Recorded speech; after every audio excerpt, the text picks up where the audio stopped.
Uma boa tarde a todos. É uma honra recebê-los nesta tarde na emblemática Câmara Municipal de São Paulo para a realização do debate acadêmico promovido pela Faculdade Van Gogh. Eu sou a doutora Caroline Takeda e terei a honra de conduzir este evento como mestre de cerimônias. Discutiremos hoje um tema de profunda relevância para a nossa sociedade e para o ordenamento jurídico: a redução da maioridade penal para 14 anos. Para esta imersão jurídica, os alunos estão divididos em dois grupos: o grupo A, com argumentos favoráveis à redução, e o grupo B, com teses jurídicas contrárias. E em cada bloco, os alunos tomarão a bancada para argumentar de acordo com a provocação inicial do professor responsável. Inicialmente, registramos e agradecemos a presença do assessor do vereador Eliseu Gabriel, pelo assessor Marcos Fávaro, a quem concedo a palavra para a abertura oficial do evento nesta Casa Legislativa. Gostaria de saudar com muito carinho, com muita admiração, a comunidade da Faculdade Van Gogh, todo o corpo docente, professora Ravena, professor Antônio, pela nossa parceria, e sublinhar a importância desse tipo de evento que promove a ciência, que promove temas tão relevantes e tão importantes para o Brasil contemporâneo. Essa é a Casa do Povo, vocês são sempre muito bem-vindos, sempre nos procurem, é sempre uma satisfação receber vocês, tá bom? Agradeço as palavras e agora concedo a palavra para a professora Ravena para saudações iniciais. Boa tarde a todos, sejam muito bem-vindos, bem-vindas. Que alegria estar aqui com todos vocês, alunos, amigos tão queridos. Esse encontro tem o objetivo de promover um espaço qualificado do diálogo, pautado pelo respeito, pela escutativa e pelo compromisso com o pensamento crítico. Discutir a responsabilidade penal de adolescentes exige de nós conhecimento jurídico, responsabilidade social e compromisso com a democracia, alinhado a esses princípios constitucionais que estruturam o nosso Estado democrático de direito. E, ao longo desse debate, teremos a possibilidade de analisar diferentes perspectivas e confrontar os argumentos, sobretudo, compreender a profundidade das implicações sociais que envolvem este tema. Que este, então, seja um ambiente coletivo de conhecimento na qual o contraditório seja respeitado e o aprendizado seja compartilhado. Dito isso, eu agradeço e devolvo a palavra. Concedo a palavra agora para o professor Antônio para suas considerações iniciais. Boa tarde a todos. Boa tarde. Primeiramente, eu quero parabenizar vocês por um sábado à tarde escolherem estar aqui. Aqui é um lugar de escolha. Aqui ninguém vem por obrigação. Aqui alguém vem aqui por missão. Você quer participar. Você sente dentro de você um espírito participativo. E aqui é o lugar. Aqui é a casa do povo. É aqui que a gente tem que ocupar. É aqui que a gente tem que ensinar aos nossos filhos, aos nossos irmãos, aqueles que talvez não tenham acesso à informação. O nosso país não é formado por bancos, nem por fintechs, nem por agricultores. Nosso país é formado por povo.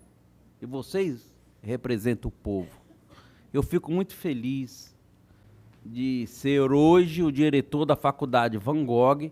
E eu quero trazer aqui as cumprimentações do professor Nelson Boni, que é nosso parceiro com a Unimais, com o Educa Mais, e dizer que estar aqui é um sonho. Sabe por quê? Porque outro dia eu estava aí e eu pensava, poxa, isso tudo é um teatro, e não é um teatro. É um sonho possível de sonhar. E vocês é a prova disso, que vocês é povo da periferia, ocupando o espaço público para debater ideias intelectuais. E eu saúdo a todos e agradeço em nome da Faculdade Van Gogh.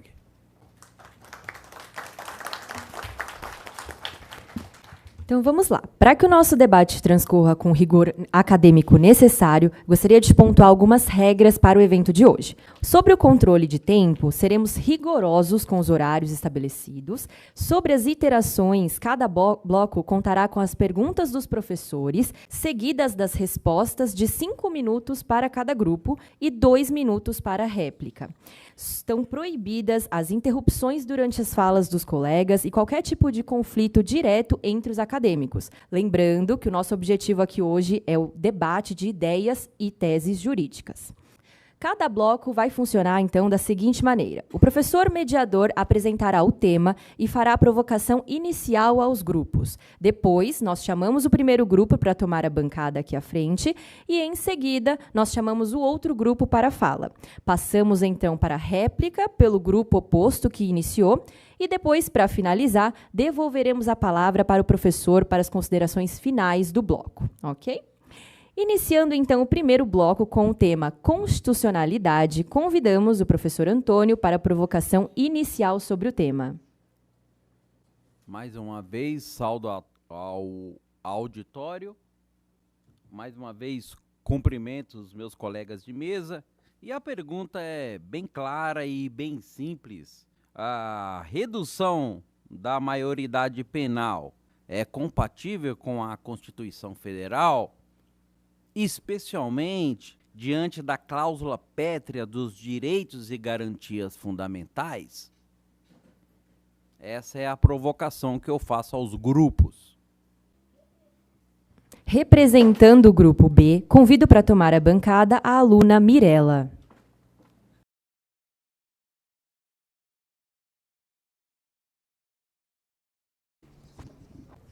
Boa tarde a todos. Eu agradeço a presença de todo mundo aqui. Hoje a gente vai falar sobre um tema bem sensível, né? E bem polêmico ultimamente. Eu vou começar sobre a constitucionalidade. Bom, a redução da maioridade penal, ela é inconstitucional, pois viola a cláusula pétrea prevista no artigo 60, parágrafo 4º da Constituição Federal, que impede a abolição de direitos e garantias individuais. A inaputabilidade penal do menor de 18 anos, prevista no artigo 228, possui natureza de direito fundamental, sendo protegida contra alterações até mesmo por emenda constitucional. Além disso, o artigo 227 estabelece que o princípio da proteção integral reforça que o menor deve receber tratamento jurídico diferenciado.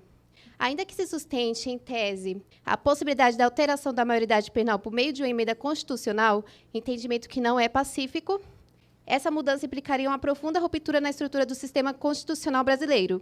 Isso porque exigiria a relativação de garantias fundamentais e o enfraquecimento do princípio da proteção integral que orienta todo o tratamento jurídico conferido à criança e ao adolescente. Ou seja, não se trata de uma simples mudança legislativa, mas de uma transformação estrutural que afetaria a lógica de proteção construída pela Constituição. Nesse sentido, além de juridicamente questionável, a medida mostra-se inadequada sob o ponto de vista constitucional e social. Portanto, a redução da maioridade penal afronta diretamente a estrutura constitucional vigente. Muito obrigada. Para a resposta do grupo oposto, convido o aluno Miguel para assumir a bancada, representando o grupo A, que, lembrando, é o favorável para a redução da menoridade penal. Boa tarde a todos. Basicamente, vamos começar de um pressuposto simples. Defender a constitucionalidade é algo muito sério. A afirmação que foi feita foi que ela viola uma cláusula pétrea. Primeiro, se a gente for defender esse artigo, a gente olha como a Constituição foi escrita. Ela foi escrita durante 9 títulos. Título 2, Direitos e Garantias Fundamentais. Título 8, da Ordem Social. E quando você olha para a ordem social, você vê previdência social, você vê assistência social, previdência, você vê outros assuntos que são para regular a ordem social. Nos direitos e garantias fundamentais, começa lá no artigo 5º. Isso sim é uma cláusula pétrea. Se o constituinte originário quisesse blindar o artigo 228, ele teria colocado dentro do título 2 ou ele teria acrescentado um inciso dentro do artigo 60, parágrafo 4º, que ele fala o rol das cláusulas pétreas, e o último inciso do parágrafo 4º é direitos e garantias fundamentais. Dito isso, não tem como o artigo 228 ser uma cláusula pétrea, porque isso está totalmente inequivocado, está longe.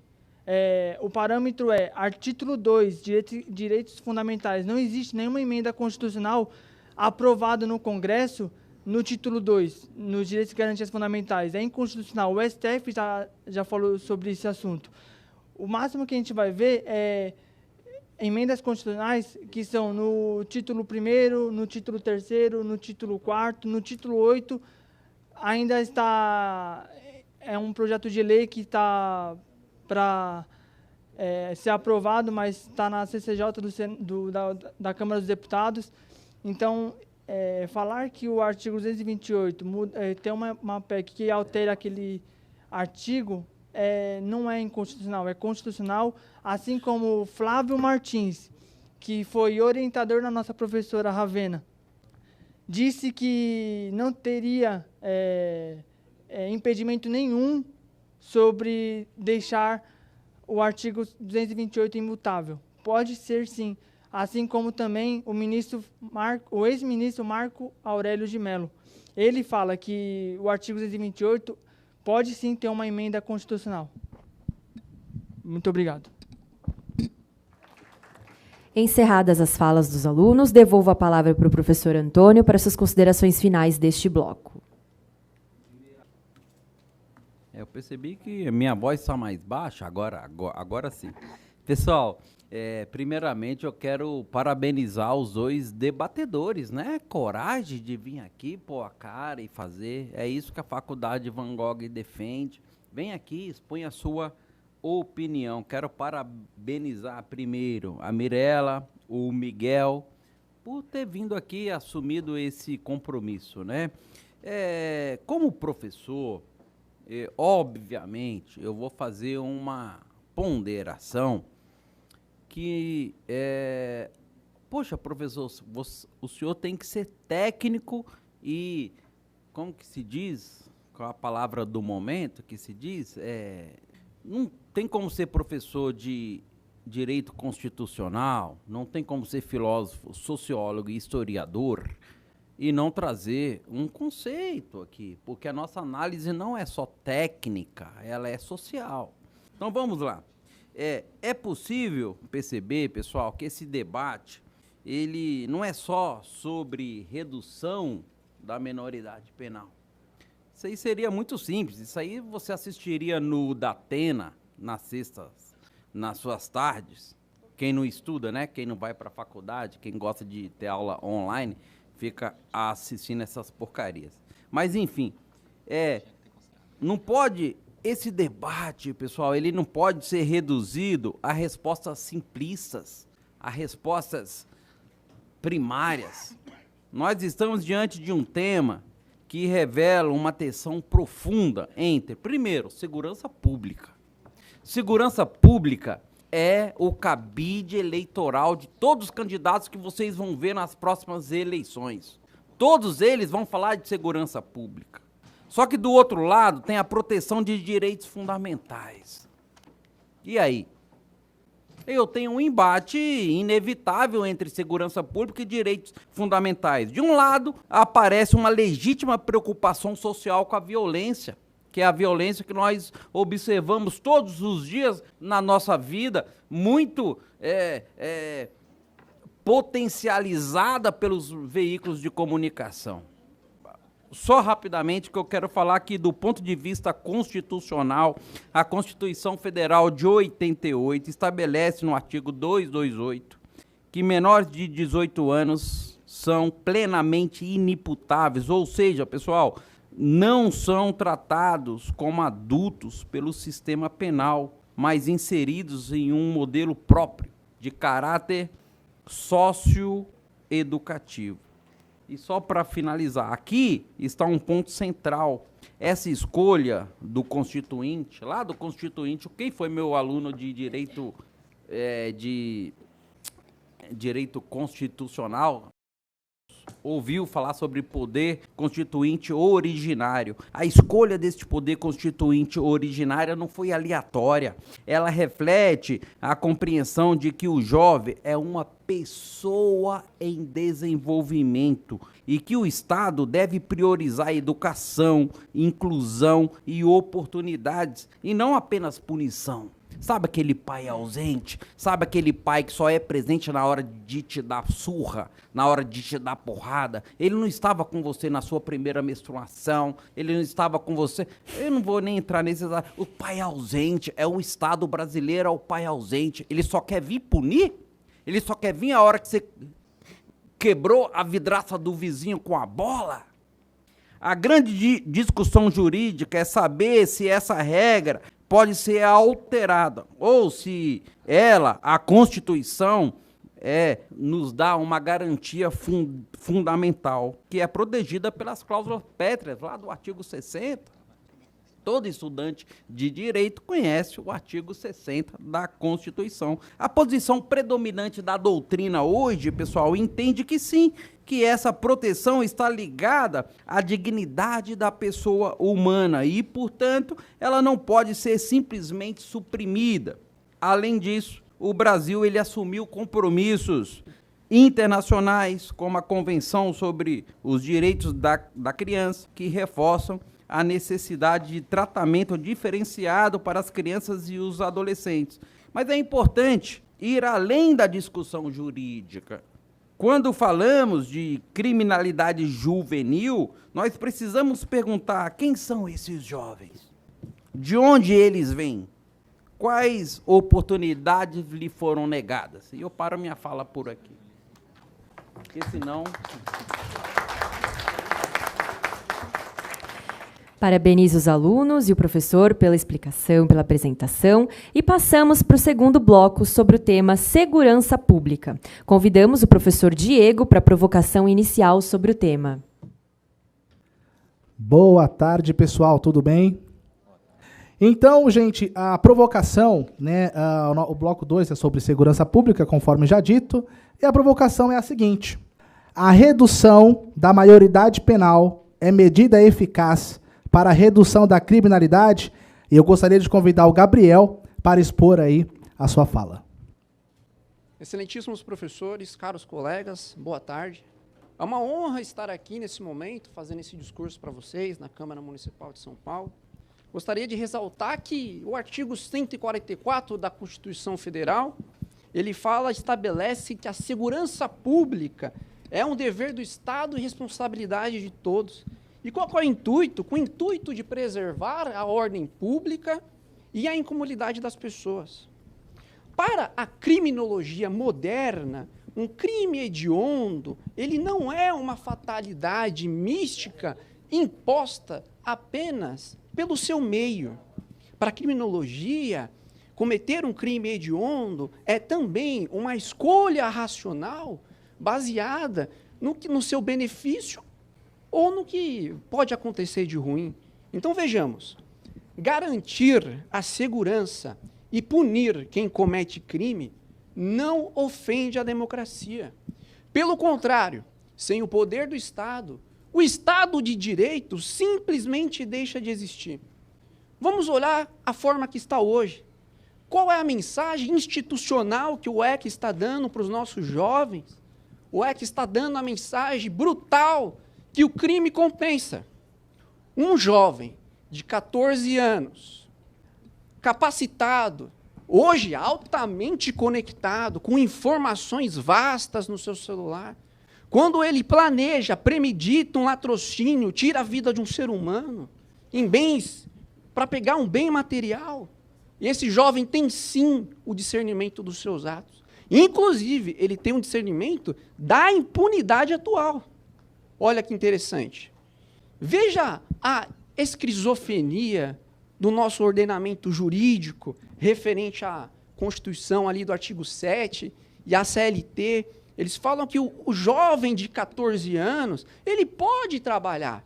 O jovem de 14 anos, ele pode trabalhar como jovem aprendiz, pode assumir deveras responsabilidades contratuais, mas no mesmo momento que esse jovem empunha uma arma, olha no olho de uma pessoa inocente, dá um tiro e ceifa uma vida, o Estado fala que esse jovem não tem consciência, que ele não tem livre-arbítrio, que ele não pensa por si só. Hoje, esse discernimento, ele é focado. Vamos sair um pouco desse romantismo sociológico e indo para uma realidade um pouco mais cinza e cruel, baseada em dados. A legislação atual que diz proteger o jovem integralmente é a mesma legislação hoje que não protege a maioria. E qual é a maioria? Do jovem periférico. Essa legislação não protege. Os dados do Atlas da Violência do IPEA comprova que 76% dos homicídios no Brasil são de pessoas negras. Outro dado bem interessante do CNJ revela que 95% dos jovens no programa de socioeducativo é da periferia. Senhores, esses dados têm uma conexão intrínseca. Ele prova que a maior vítima dessa impunidade é justamente o jovem negro periférico que é oprimido por essa minoria de jovens marginalizados. Veja, reduzir a maioridade penal não é ir contra a periferia, é proteger a maioria absoluta de jovens honestos do nosso Brasil. A nossa proposta de solução, ela é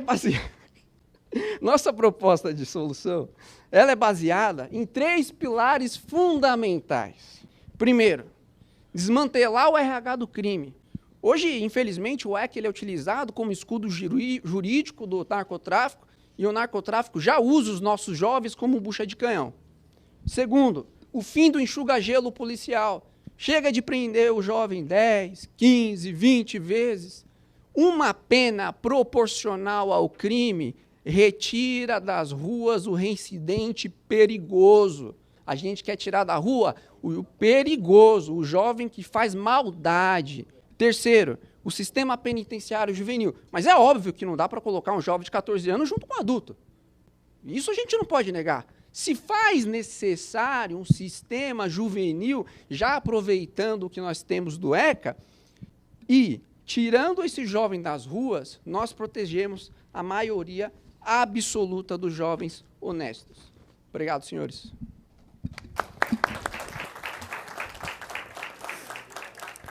Agora, para a resposta do grupo oposto, eu convido a aluna Mônica para assumir a bancada, representando o grupo B. Boa tarde a todos. Obrigada, Gabriel, pela tua explanação. Foi interessante os números que ele passou, mas eu vou pedir para os senhores para a gente voltar ao tema. Após ouvir essa argumentação, a gente deve entender qual que foi a questão. A questão é: a redução da maioridade penal é eficaz para reduzir a criminalidade? E a pergunta é simples e a resposta objetiva: não. O argumento apresentado, ele se baseia em números, estatísticas, que na segurança pública é muito difícil da gente querer colocá-los. Se fosse assim, se eu fosse basear, eu poderia ter uma moça, uma menina de 14 anos com um homem de 40, vivendo maritalmente. Não é esse o ponto. É se a redução é eficaz para reduzir a criminalidade. De acordo com o SINASE, o Brasil possui 12.500 jovens adolescentes privados de liberdade no Brasil. Esse número, quando comparado ao número de adultos que estão privados de liberdade, é infinitamente menor.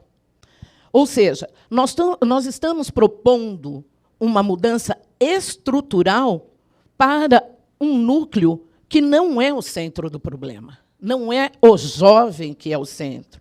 Os dados, eles mostram que adolescentes estão majoritariamente em contexto de vulnerabilidade social, com exclusão educacional e baixa renda. A raiz do problema não é a idade, e sim a desigualdade. Endurecer a punição não significa reduzir o crime. A experiência internacional já demonstrou que jovens julgados como adultos apresentam maior número de reincidência. Vários estados já começaram a mudar esse pensamento. Em Nova York, que tratava os jovens de 16 e 17 anos como adulto, já voltaram atrás. Na Carolina do Norte, também ocorreu o mesmo. Ou seja, punir mais cedo não resolve, aumenta a probabilidade do crime. Não devemos ignorar também a realidade do sistema prisional brasileiro. O sistema é superlotado, dominado por facções e com baixo índice de ressocialização. Então, a pergunta correta que devemos fazer é: colocar adolescentes nesse sistema vai reduzir a criminalidade ou vai ampliar o problema? O que acontece hoje é que o jovem ele entra por um determinado crime e sai de lá muito mais preparado para o crime. Portanto, a proposta pode até parecer uma resposta imediata à segurança, mas não é uma política pública eficaz. À medida que ignora dados, evidências e a realidade do próprio sistema brasileiro. Punir mais cedo o crime não reduz o crime, apenas antecipa o problema.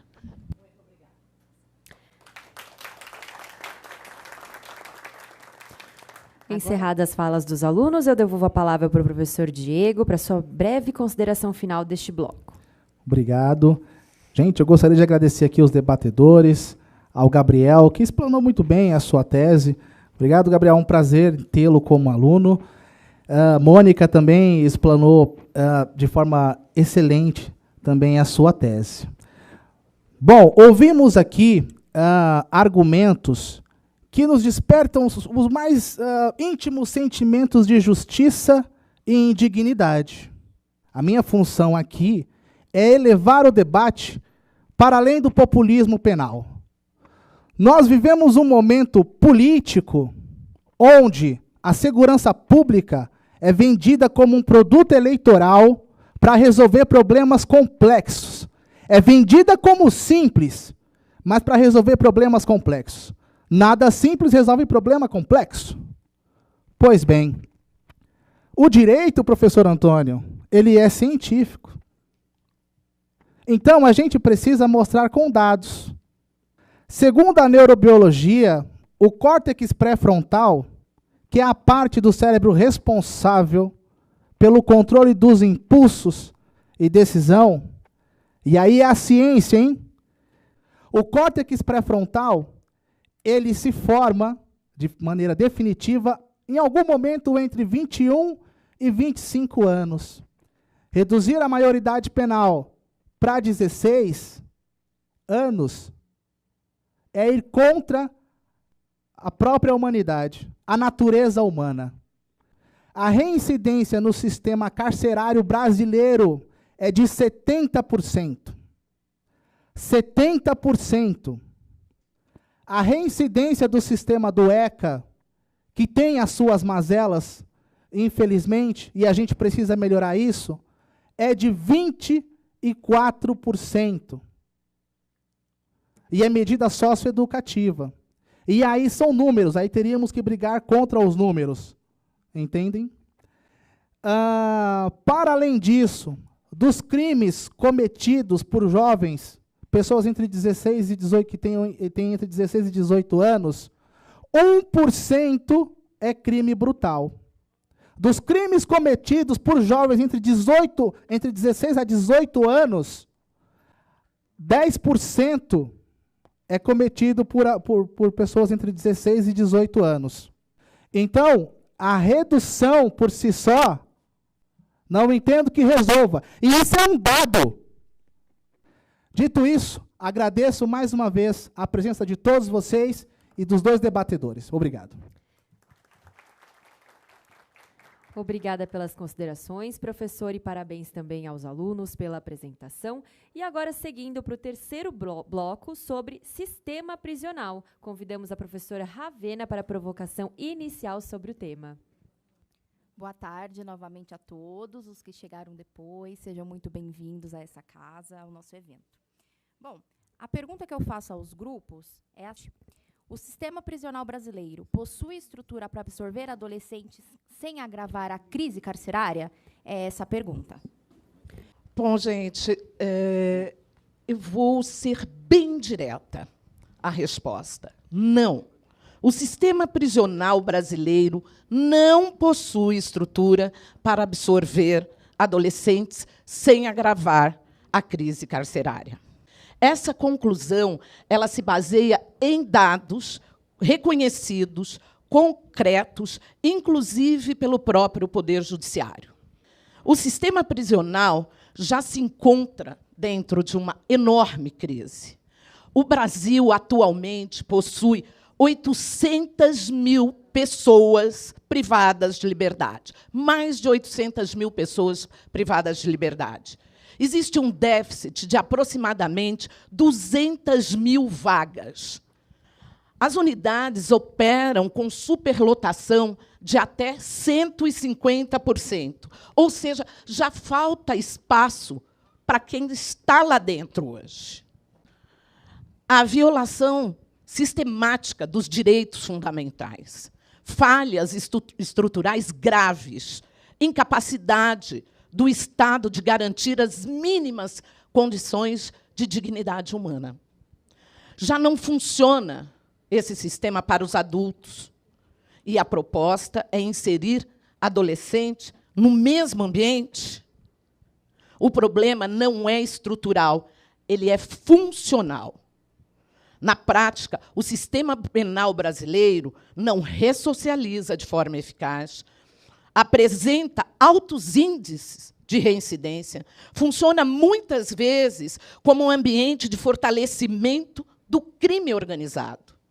As facções criminosas atuam dentro dos presídios, recrutando e organizando atividades ilícitas. Agora, os senhores imaginem inserir adolescentes nesse ambiente. Adolescentes que estão em formação, expostos diretamente a organizações criminosas, sem estrutura adequada de reintegração. O resultado não vai ser recuperação. O resultado é a intensificação do crime. E agora, para a resposta do grupo oposto, convido a aluna Juliana para assumir a bancada representando o outro grupo. Boa tarde. Acho que está tendo uma confusão, porque aqui ninguém está defendendo pôr o adolescente junto com o adulto, mesmo porque tem a PEC de 171 de 93, que fala que adolescentes de 14 a 17 anos não dividirão espaço com adulto. Então, essa não é a ideia central, tá? E nem se trata de criança, só adolescente. E a resposta é que, na forma atual, realmente não há estrutura para absorver os adolescentes, mesmo porque eles não ficarão em presídio com adultos. E essa é justamente a premissa da nossa proposta. Não utilizar o sistema atual, mas substituí-lo por um modelo juvenil e separado. A proposta de redução da maioridade penal para 14 anos deve ser analisada como parte de uma reorganização estrutural de responsabilização juvenil. Por que isso é possível? Porque o próprio ordenamento jurídico brasileiro já reconhece que o adolescente compreende a ilicitude dos seus fatos. O sistema socioeducativo já prevê internação. Ou seja, já existe privação de liberdade para os adolescentes. O problema não é a ausência da responsabilização, é a sua ineficácia. Hoje, o sistema não interrompe o ciclo do crime, muitas vezes reforça. Ignorar não protege o adolescente de 14 anos, pelo contrário, transforma esses jovens em mão de obra estratégica do crime organizado. Justamente porque a resposta estatal é percebida como branda, né? Depois dos 18 anos, simplesmente isso apaga. Agora, como isso é viável, sem agravar a crise carcerária? Não se trata de inserir, mais uma vez, o adolescente no sistema prisional adulto que já está saturado. A proposta é a criação de um sistema prisional juvenil autônomo, baseado em 3 pilares. A separação absoluta dos adolescentes com os adultos. Já existe a unidade como a Fundação Casa e o Degase, que pode ser convertida e ampliadas em salas. E não é começar do zero, é transformar estruturas já existentes, onde já tem os adolescentes, em um modelo mais seguro, proporcional e mais rigoroso.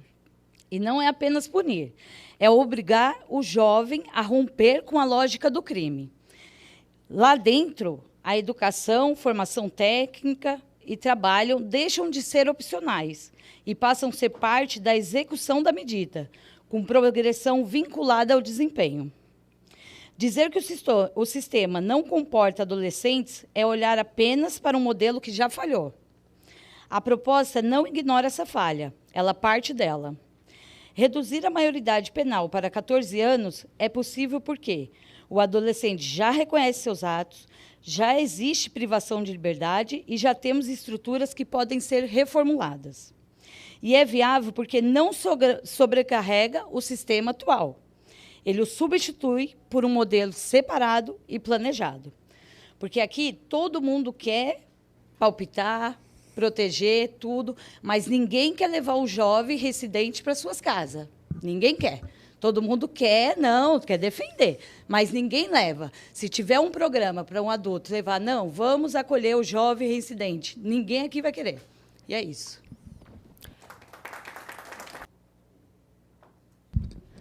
Eu agradeço a Juliana por trazer isso, e eu vou até fugir um pouquinho do que eu tinha no meu roteiro, e vou dizer o seguinte. Hoje nós temos uma maioridade com 18 anos. Eles estão sendo a favor de uma redução de maioridade para 14 anos. Com um gasto mensal de R$4.000, com uma superlotação nos presídios, inclusive nas casas de reeducação. Aonde que eu vou conseguir vaga para pôr essas crianças e adolescentes após de um crime? Não existe estrutura. Não existe estrutura. Se eu for fazer um déficit de 150% nas cadeias hoje, um déficit de mais de 200 mil vagas, aonde eu vou enfiar esses adolescentes? Eu vou enfiar eles no crime. Eu vou fazer a pós-graduação para aquele que bateu uma carteira, tá? Para aquele que roubou um celular, para aquele que queria R$200 para roubar, e roubou R$200, fez R$200 para comprar um tênis. Eu vou formar bandidos. Então, a reflexão que temos que fazer é que a redução da maioridade penal ela não vai solucionar os problemas. O que nós precisamos é pegar um garoto de 14 anos e fazer ele entender quais as consequências de um crime.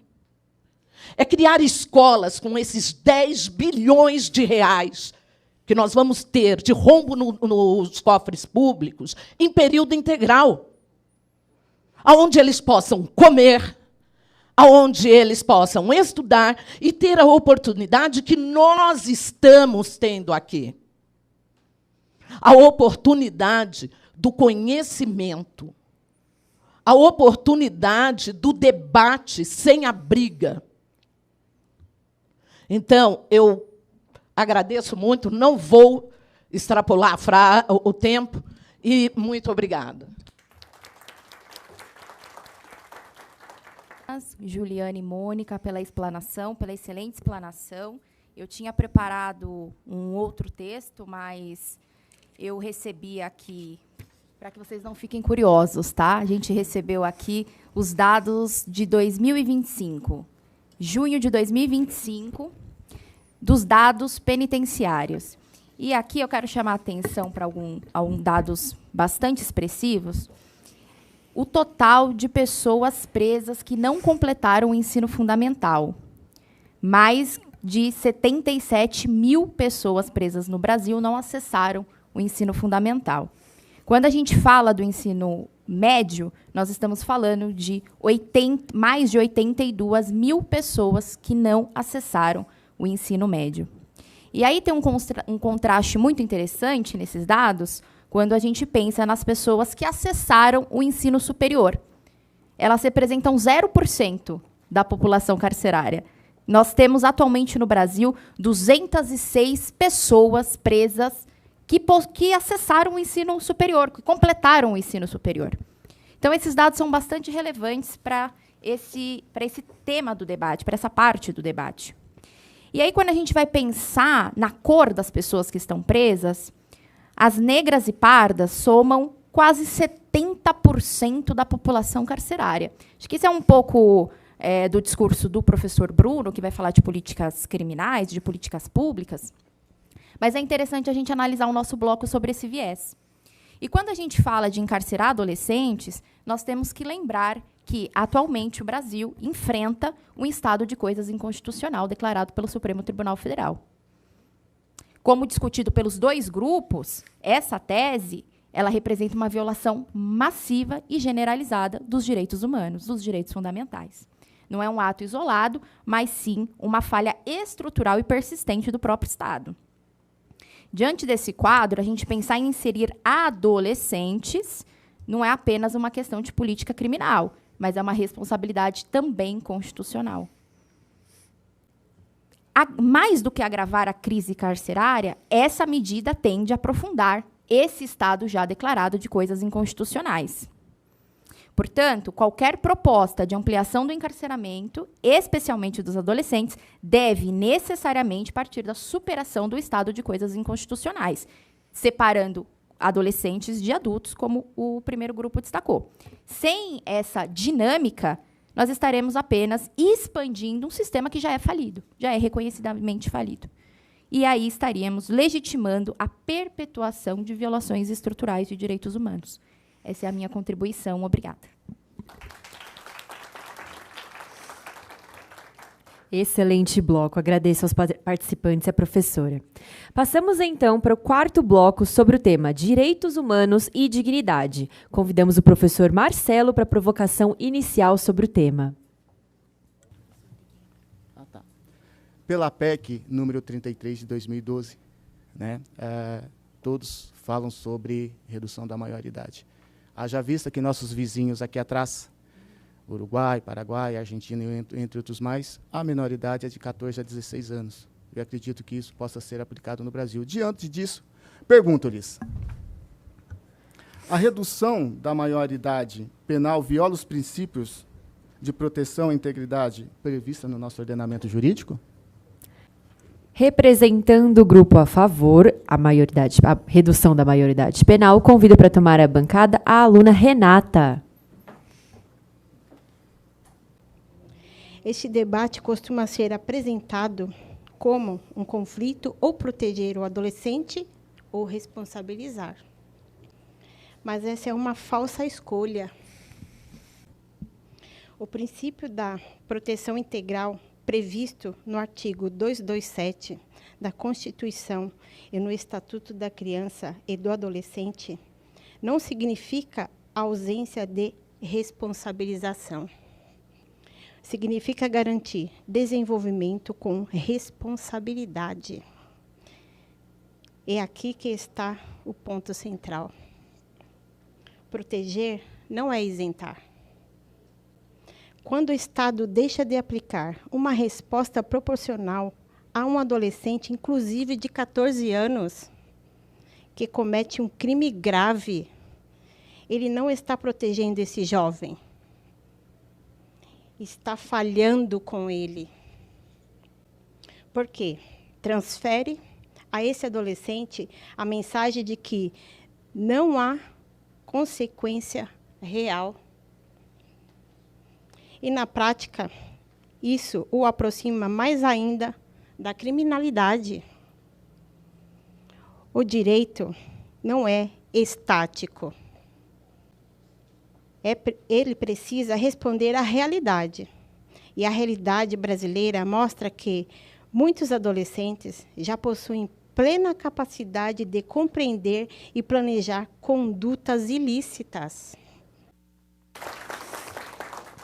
Agora, para a resposta do grupo oposto, convido a aluna Esther para assumir a bancada. Boa tarde a todos. Com devido respeito, é importante esclarecer alguns pontos fundamentais.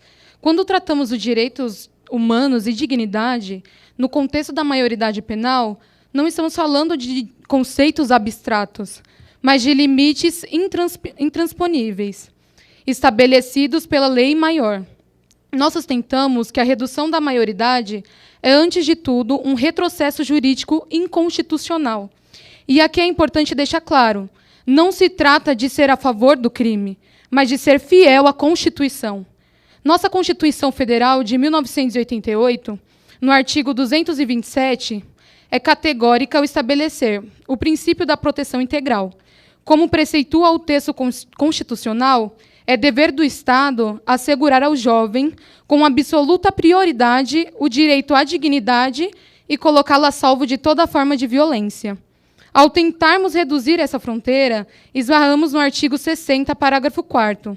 Entendemos, conforme a doutrina majoritária, que a maioridade aos 18 anos compõe o rol de garantia individuais, sendo, portanto, uma cláusula pétrea que não pode ser suprimida nem por emenda constitucional.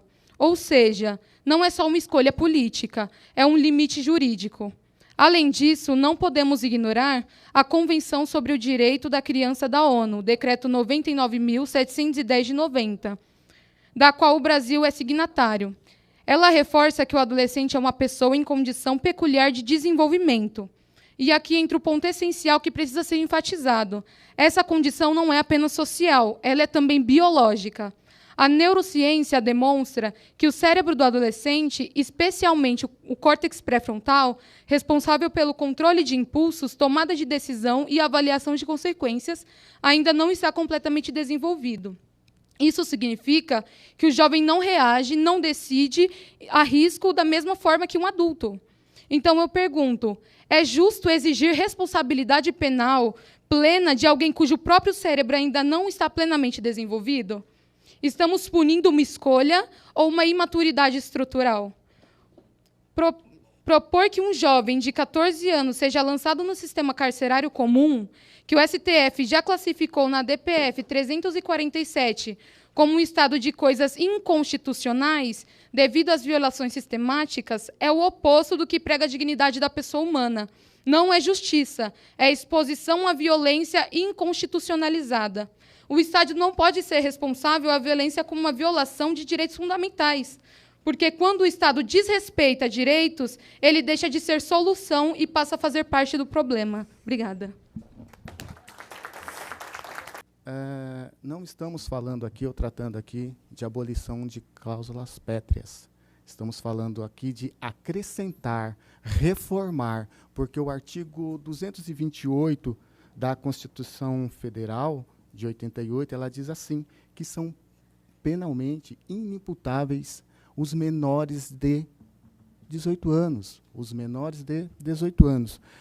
Dito isso, gente, eu, assim, num jargão mais robusto, os de menor estão matando os nossos de maior.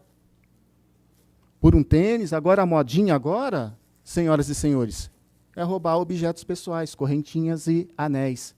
Gente, eu não estou dizendo aqui que tem que pegar o menor e colocar no sistema prisional. Isso não. Não é tirar o menor da rua e colocar no sistema prisional. O nosso sistema prisional, como todos vocês sabem, ele é uma pós-graduação para o crime. E você sai de lá muito formado. Em tudo. Você sai formado em tudo, em tudo, em tudo. Porém, porém, pela nossa legislação especial, que é o ECA, nós temos a Fundação Casa, mas você fica lá um determinado tempo. E depois vocês saem. O criminoso já sai de lá, criminoso nato. Gente, não estamos falando aqui em ofender a dignidade da pessoa humana, nem em violar um bem jurídico. Estamos falando aqui tentando ressocializar-se no seguinte contexto. Nós somos carentes de infraestrutura governamental. É isso que nós estamos tratando, não falando em ferir o nosso artigo 5º com seus 78 incisos e seus 4 artigos. Não é isso, não. Estamos falando de segurança, estamos falando de um bem jurídico tutelado. E nós não podemos permitir essas coisas, esses acontecimentos que vêm assolarem a nossa vida social. Ou seja, se vocês saírem aqui agora e olharem ao redor de vocês, iremos perceber que nós vivemos trancados. Os nossos muros das nossas casas, dos nossos locais de trabalho, são muito altos. Ou seja, nós estamos se privando da nossa realidade social. E como professor, estudioso do direito, eu sou particularmente a favor da minoridade penal. Tá bom? Ou, perdoe-me, maioridade.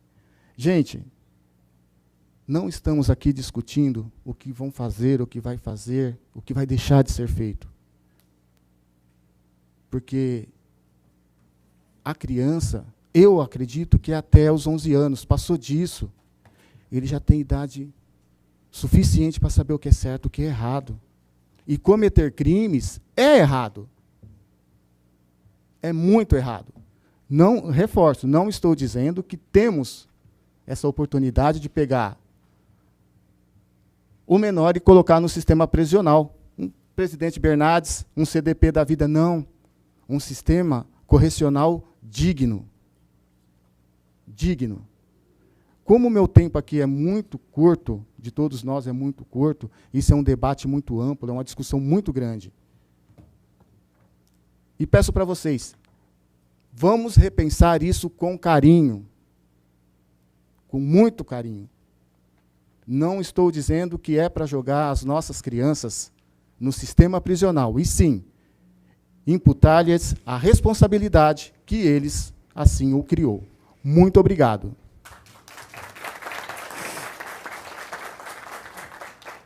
Parabéns aos alunos e ao professor pelas explanações. E agora vamos para o 5º bloco sobre o tema Política Criminal e Efetividade. Convidamos o professor Bruno para a provocação inicial sobre o tema. Olá, boa tarde a todos. Como minha primeira fala, gostaria primeiro de parabenizar a iniciativa, da professora Ravena e toda a dedicação, dos alunos que é possível ver, todo o empenho que foi dado a essa atividade. E, assim, para além de gosto ou opção política, os dois grupos, ao meu ver até o momento, eles tratam aqui das soluções para a segurança pública, que já foi tratada no bloco 2. E, assim, a gente, como tem muita relação, eu faço essa menção, mas já passando ao questionamento. A medida possui caráter preventivo ou meramente simbólico dentro da política criminal brasileira? Representando o grupo B, convido para tomar a bancada a aluna Mirella. Política criminal é, antes de tudo, estratégia. É a forma como o Estado escolhe de prevenir, controlar e responder à criminalidade.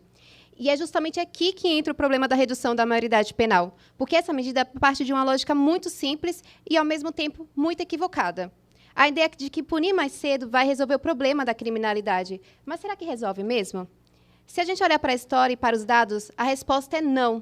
Desde o século XVIII, autores como César Beccari já apontavam que o que previne o crime não é a severidade da pena, mas a certeza que ela será aplicada, e isso continua atual. Diversos estudos mostram que aumentar a pena não reduz a criminalidade. O que faz diferença é a prevenção, políticas públicas, e funcionamento eficiente das instituições. No Brasil, isso fica mais evidente. Nas últimas décadas, tivemos diversas leis que endureceram o sistema penal. Aumentos de pena, criação de crimes mais rigorosos, e mesmo assim, a criminalidade não diminuiu de forma significativa. O que aumentou foi o encarceramento. E aí eu faço a pergunta para vocês. Se prender mais resolvesse, o Brasil não seria um país mais seguro do mundo? Mas ele não é. E isso não é coincidência. Nosso sistema prisional tem uma das maiores populações carcerárias do mundo, ultrapassando até mesmo a Rússia, com altos índices de reincidência, ou seja, o sistema não recupera, ele devolve.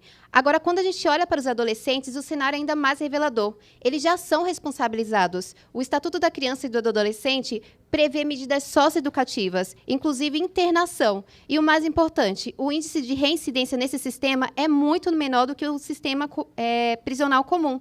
Ou seja, o modelo que aposta em educação, acompanhamento e reintegração funciona bem mais que o modelo puramente punitivo. Então, por que insistir em uma medida que já se mostrou ineficaz? E aqui entra o conceito fundamental da criminologia, que o direito penal simbólico. São aquelas leis que surgem para dar uma resposta rápida à sociedade, especialmente em momentos de medo e insegurança, mas que não enfrentam as causas reais do problema. E é exatamente isso que acontece com a redução da maioridade penal. Ela transmite uma sensação de ação, de controle, de que algo está sendo feito, mas, na prática, não resolve o problema da criminalidade. Pelo contrário, pode até agravar, porque colocar adolescentes em um sistema prisional já falido significa expô-los à violência. As facções é um ambiente que dificulta qualquer possibilidade de reintegração. E aí eu deixo mais uma reflexão. A gente quer menos crimes ou mais punição? Porque são coisas totalmente diferentes. Se a ideia é realmente reduzir a criminalidade, a resposta não está em ampliar o sistema penal, mas sim em investir em políticas públicas, educação, acesso a oportunidades e redução da desigualdade. Porque ninguém entra no crime do nada. Existe um contexto por trás. A falta de acesso, a exclusão, a ausência do Estado onde ele deveria estar presente. E aí vem a pergunta central que o professor expôs aqui para a gente. A redução da maioridade penal tem caráter preventivo ou meramente simbólico dentro da política criminal brasileira? Diante de tudo isso, a resposta é clara. É uma medida meramente simbólica. Não previne porque não atua na causa dos crimes. Não reduz a violência como mostra as experiências. E não melhora o sistema porque apenas amplia um modelo que já está em crise. Na verdade, ela funciona muito mais como uma resposta ao medo social, como uma política pública eficaz. E talvez a reflexão mais importante aqui é até que ponto o Estado está realmente interessado em resolver o problema? Ou é apenas em demonstrar que está fazendo alguma coisa?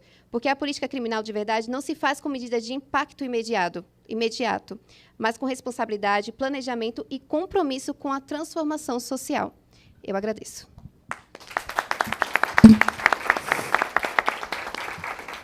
E agora, para a resposta do grupo oposto, convido o aluno Maurício para assumir a bancada. Boa tarde, colegas e convidados. Discutir política criminal no Brasil hoje encara uma realidade clara. O modelo atual se mostra ineficiente. Segundo o Fórum Brasileiro de Segurança Pública, o Brasil registra dezenas de milhares de mortes violentas por ano. E o mais grave, a taxa de esclarecimento de homicídios gira em torno de 30%. Isso significa que a maioria dos crimes sequer recebe uma resposta efetiva do Estado. Esses dados revela um problema estrutural. O Estado não consegue prevenir e nem responder adequadamente à criminalidade. O resultado disso é a crescente sensação de impunidade que fragiliza a confiança da sociedade nas instituições. O Estatuto da Criança e do Adolescente, embora fundamental para a proteção de direitos da pessoa em desenvolvimento, estabelece um limite máximo de internação de 3 anos, independente da gravidade do ato. No artigo 121, parágrafo 5º, obriga a liberação compulsória aos 21 anos, independente do ato cometido. Na prática, isso gera uma percepção de desproporcionalidade entre a conduta e a resposta estatal. O último estudo da Universidade do Paraná sobre reincidência de menores infratores, de 14 de abril de 2025, mostra um índice que varia entre 20% e 70%, variando de estado para estado. Em São Paulo, que é a locomotiva econômica do país, esse número chega a 66%. segundo dados do Instituto Sou da Paz, que é um instituto de defesa para pessoas em situação precária. Eles sempre defendem o pessoal que está com menor poder aquisitivo. Esses dados, que já são alarmantes, mostram somente uma parte do problema. Ainda temos os menores que saem do sistema socioeducativo e atingem a maioridade penal e têm suas fichas criminais escondidas da sociedade. Ingressam no sistema penitenciário como primários, e esse fato faz com que o nível de reincidência pareça menor do que realmente é. Ou seja, não apenas a resposta é limitada, também ineficaz e cheia de brechas. E essas brechas não passam despercebidas pelo crime organizado. Facções criminosas se aproveitam dessa limitação legal para recrutar menores de idade, justamente por saberem que estão sujeitos a sanções mais brandas. O tráfico de drogas é um exemplo. Crime equiparado hediondo, com pena de 5 a 15 anos e multa de 500 a 1.500 dias multa. Isso mostra que o Estado quer combater o tráfico de drogas. Porém, essa pena para menores é uma média de 6 meses. Esse é o prazo que o menor será sujeito à reavaliação e normalmente é liberado. Então, para o crime organizado, é melhor ter uma pessoa que vai ter uma pena de 5 anos, com progressão em 40, se for primário, em 60, se for reincidente, ou um menor que vai ficar 6 meses. A política de segurança pública está ultrapassada, e digo isso também com base científica.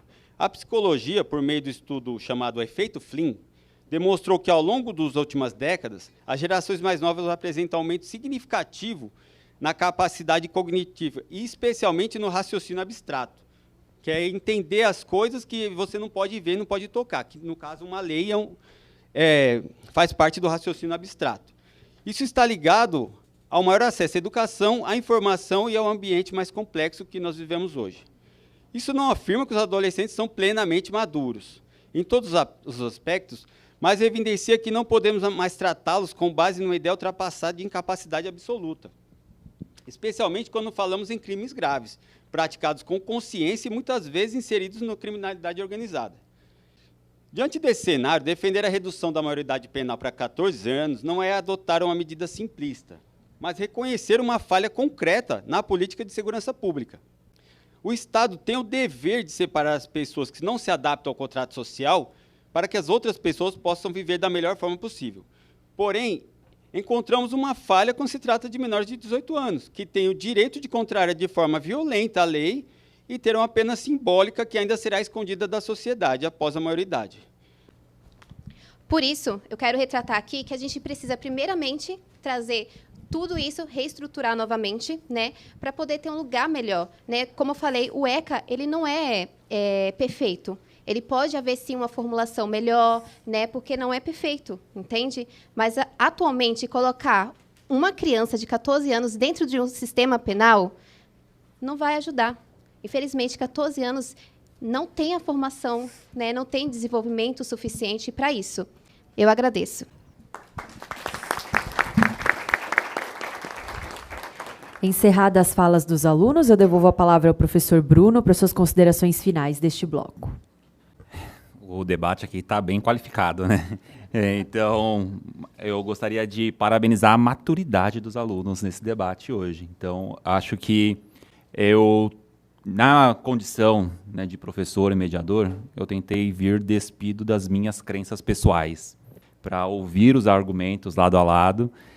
E está sendo tão difícil. Eu imagino o quanto está sendo para vocês, né, que têm as suas crenças pessoais, e acredito que a opção pelo grupo foi de acordo com isso, né, e ouvir a parte contrária, manter a civilidade e expor o seu lado buscando convencer. Então, eu acho que é esse o intuito principal de um debate. Espero que quem não está diretamente ligado ao debate tenha essa possibilidade, né, de tentar colocar um pouquinho a crença de lado para ouvir os dois lados e aí sim buscar uma opinião mais embasada. Eu tomei algumas notas aqui e eu, além da maturidade, né, gostaria de elogiar também a oratória, né, e postura, né, dos alunos. e também quanto à pesquisa e principalmente à argumentação dialética, né? Vocês não estão somente trazendo os argumentos que estão preparados, né, ao longo dessas últimas semanas, vocês estão, de fato, ouvindo os argumentos e rebatendo. Eu acho que isso é muito enriquecedor, né? Nós, nas aulas, nós sempre tentamos trazer esse pensamento crítico, né? De conseguir assimilar a ideia e trazer essas críticas, e isso está muito presente aqui hoje. E, dito isso, eu larguei todas as minhas anotações prévias, né? E só vou me ater às atuais aqui, para destacar alguns pontos que vão muito de acordo com a minha crença já anterior, de que, de fato, a idade ela não se revela, né, como um fator específico de uma política de prevenção criminal, né? Os dois grupos aqui, mais uma vez, eles querem uma sociedade mais segura. E um ponto trazido sobre se teria menos crime, se nós queremos menos crime ou mais punição.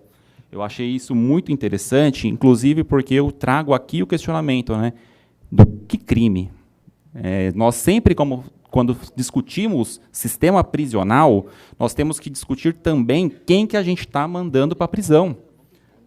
Nós temos, né, os dados aqui fornecidos demonstram claramente que o sistema criminal ele cumpre exatamente aquilo que ele prevê.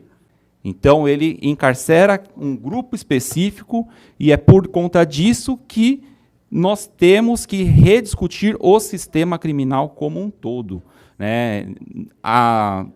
Muito me surpreende o argumento, né, de que a medida socioeducativa tem, e de fato tem, as suas limitações, tem todas as suas críticas específicas, mas torná-la uma medida, né, de um sistema criminal, na minha visão, a princípio, não resolve o problema. Já me estendi aqui no tempo também, mas só para concluir, quando se discute essas questões de política criminal, eu acho que, para além de apresentar uma solução quanto ao sistema de maioridade, nós temos que apresentar propostas de solução quanto ao já existente. Se nós conseguirmos trazer propostas que falam assim, com 18 anos a gente consegue apresentar prevenção ao crime, aí nós podemos passar a discussão mais racional sobre uma diminuição ou não. Então, mais uma vez, parabenizo todos os alunos envolvidos e seguimos o debate. Obrigada. Bem, chegamos ao último bloco temático, que vai tratar sobre o tema aspectos sociais e educacionais, e para isso convidamos a professora Iracema para a provocação inicial sobre o tema. Boa tarde a todos. Boa tarde a todos. Eu acho que o professor Bruno já fizeram excelentes explanações, então eu vou direto aqui à última pergunta, que seria: a redução da maioridade penal enfrenta as causas da criminalidade juvenil ou apenas os seus efeitos? Para isso, a gente convida para tomar a bancada o aluno Eduardo. Apresentação. De acordo com a Lei 8.069 de 1990, a ECA estabelece em seu artigo 2º: considera-se criança, para efeitos dessa lei, a pessoa até 12 anos de idade. E adolescente, aquela entre 12 e 18 anos. Gente, nós estamos acostumados a colocar somente a culpa em cima do Estado. Todo mundo falou aqui que o Estado é o culpado, que o Estado não cumpre, que o Estado não entrega, que não há investimentos. E a família? Nós estamos tratando aqui de responsabilidade social, aspectos sociais. A família é o primeiro balizador na educação da criança. E essa precisa, sim, ser responsabilizada. É quando a criança nasce, é quando senta na mesa, é quando ela passa na rua e está ali uma latinha na rua, ela é incapaz de pegar e jogar no lixo. A televisão mostra aí, insistentemente, pegadinhas de lixo na rua para ver se alguém pega. Nós somos incapazes de punir os nossos filhos quando nós temos a responsabilidade primária de fazer isso. Muitos de nós delegam a professora, a escola, ou simplesmente chegar para o filho e dizer, filho, não deve fazer isso. E aí sai para trabalhar e o filho fica ali. A partir dos 14 anos até os 18, que é considerada a adolescência, é que começa a formar a personalidade da criança. E precisamos, justamente nessa fase, começar a balizar, começar a instruir, para que quando ele chegue lá nos 18 anos, ele esteja pronto para assumir as suas responsabilidades. Como todo mundo falou aqui, não é a questão de pegar a criança e jogar lá no meio dos presidiários, dos adultos, mas sim tratar de forma correta a partir daquela idade. Só fazendo uma correção ou um complemento, a Mirella, que falou que na Rússia existe menos preso do que no Brasil. Existe. Lá na Rússia, a maioridade é aos 16 anos. E desde novembro de 25, caiu para 14 anos crimes hediondos, assassinatos, estupros, e todos esses crimes foram reduzidos. E mais um dado aqui, ontem foi divulgado que os Estados Unidos revogou a abolição da pena de morte, que tinha sido cancelada pelo presidente Biden. É só isso, por enquanto.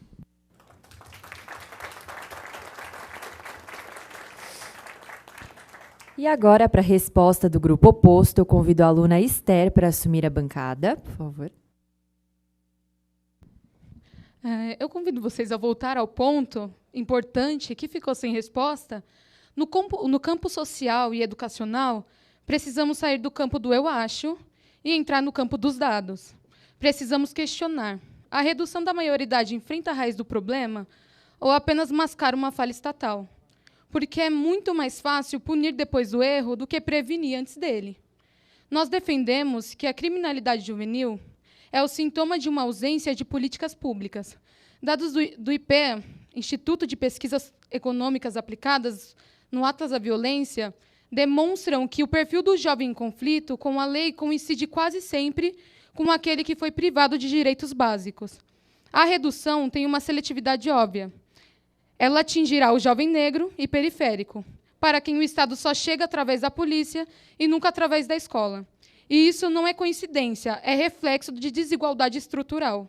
Como diz a máxima jurídica e social, escolas custam menos que presídios. E a eficácia da punição sem educação é nula. Punir sem educar é apenas adiar o problema. O Estatuto da Criança e do Adolescente, em seu artigo 121, já prevê mecanismos rigorosos de responsabilização. E aqui é importante esclarecer: o ECA não é perfeito e ninguém está dizendo isso. Mas a solução para os sistemas que precisa melhorar é destruir ele ou aperfeiçoá-lo. As medidas socioeducativas incluem internação, que pode chegar até 3 anos, além de acompanhamento técnico e educacional, ou seja, existem responsabilização, mas com finalidade de recuperação. Agora eu deixo uma pergunta. Se o sistema atual já precisa de melhorias, colocar adolescente no sistema prisional adulto, que sabemos que é falho, realmente resolve o problema ou só o agrava? O sistema socioeducativo existe justamente porque a própria ciência já demonstrou que o adolescente ainda não possui o mesmo nível de controle emocional e maturidade na tomada de decisão que o adulto. Não é uma escolha ideológica, é dado científico. Colocar um jovem em um sistema prisional de adultos, onde a reincidência é alarmante, é fornecer mão de obra para o crime organizado, é transformar erro em carreira. Portanto, o caminho para uma sociedade segura não é antecipar o cárcere, mas garantir que a rede de proteção social e o direito à educação cheguem antes que a cooperação pelo crime. Porque segurança de verdade não se constrói com mais prisão, mas com menos abandono. Obrigada. Pronto. Então, eu peço que vocês considerem não integrar o jovem delinquente ao sistema carcerário adulto, mas sim tratar de forma diferente, como já vem sendo feito. A família deve ser responsável, solidária pelos erros que ele venha a ser cometido. O pai, quando ele souber que ele vai ser responsabilizado pelas atitudes do filho menor, aí sim vai haver a preocupação primária da família em orientar os seus filhos. Então, gente, a partir dos 14 anos, deve haver responsabilidade do jovem para que, quando ele chegue aos 18 anos, ele esteja pronto. E quando o córtex esteja desenvolvido plenamente, ele esteja ali seguro e seja um adulto preparado para viver em sociedade. Muito obrigado.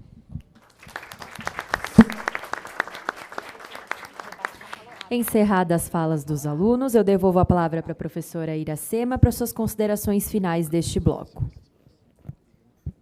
Gente, sobrou muito pouco para eu falar aqui, mas eu também gostaria de parabenizar os debatedores pela excelente pesquisa e também dizer que é uma reflexão aqui à sociedade, que esse debate não fique somente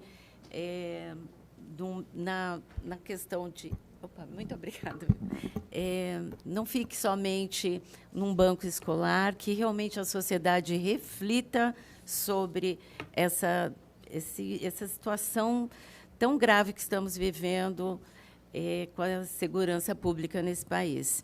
Então, mais uma vez, parabéns a todos vocês pelo excelente debate. Muito obrigada pela oportunidade, professora Ravena. E agora vamos fazer, então, uma rodada final, em que os grupos farão suas considerações finais sobre o debate no tempo de 10 minutos. Primeiro, eu convido o grupo que é favorável à redução da maioridade penal para 14 anos. Podem vir aqui para frente. Ah, já está ali?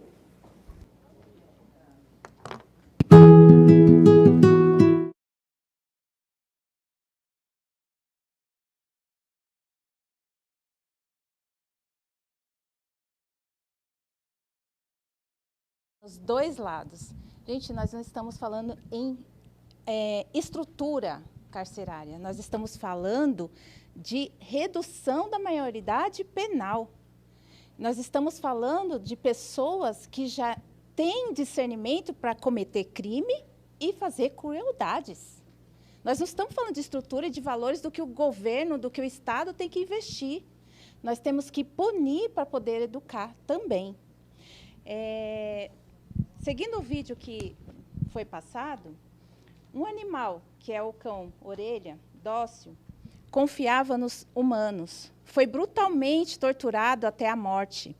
E não por crianças sem consciência, foram adolescentes ricos que planejaram, executaram e assistiram ao sofrimento daquele cão. Isso não é imaturidade, é uma escolha. E o que a lei fez? Protegeu mais os agressores do que a vítima. E a vítima, inclusive, foi para a Disney, né? E, com isso, que mensagem estamos passando? A de que a crueldade pode ser tolerada? Não se trata de vingança, se trata de responsabilidade. Quem tem capacidade para praticar um ato tão cruel também deve responder por ele, porque quem perde o respeito pela vida, qualquer vida já deu o primeiro passo para algo mais grave. Hoje foi um cachorro, amanhã pode ser uma pessoa, um de nossos filhos, por exemplo. No caso Orelha, exige coragem do direito, coragem para impor limites reais. Justiça não pode ser privilégio, tem que ser consequência. Não é só sobre lei, é sobre vítimas que não tiveram segunda chance. Enquanto discutimos idade, famílias, filhos estão sendo vítimas de adolescentes. A sociedade cobra a responsabilidade de todos, menos de quem tira o bem mais precioso que é a vida. Não se trata de vingança, se trata de justiça, porque quando o crime é adulto, a resposta também precisa ser. Quando falamos sobre maioridade penal, não estamos falando apenas de números e nem de classe social, estamos falando de vidas.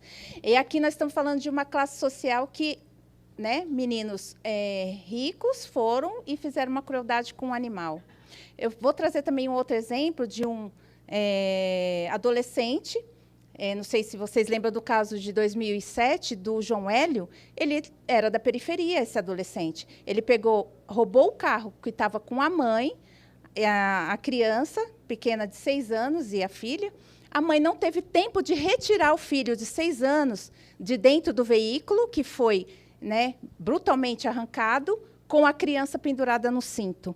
João Hélio foi arrastado por 7 quilômetros nas ruas do Rio de Janeiro, levando rastro de sangue.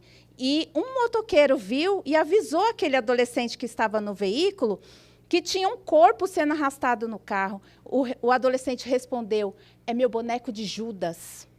Nós estamos aqui, sim, para defender a maioridade penal. Obrigado a todos. E agora eu convido o grupo que é contrário à redução da maioridade penal para suas considerações finais.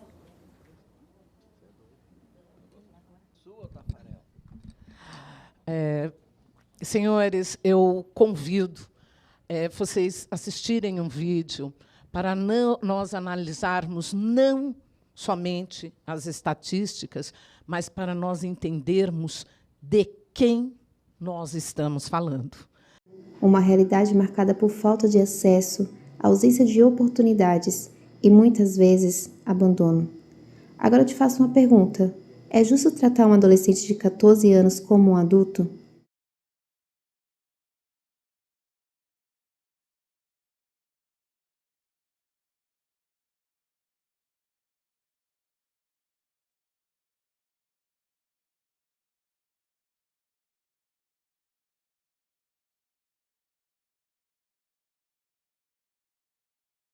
Ao analisarmos os dados mais recentes expostos no sistema prisional brasileiro, referente ao primeiro semestre de 2025, a realidade ainda se torna mais clara.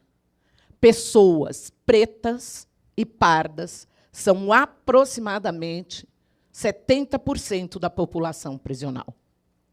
Já as brancas chegam a 28%.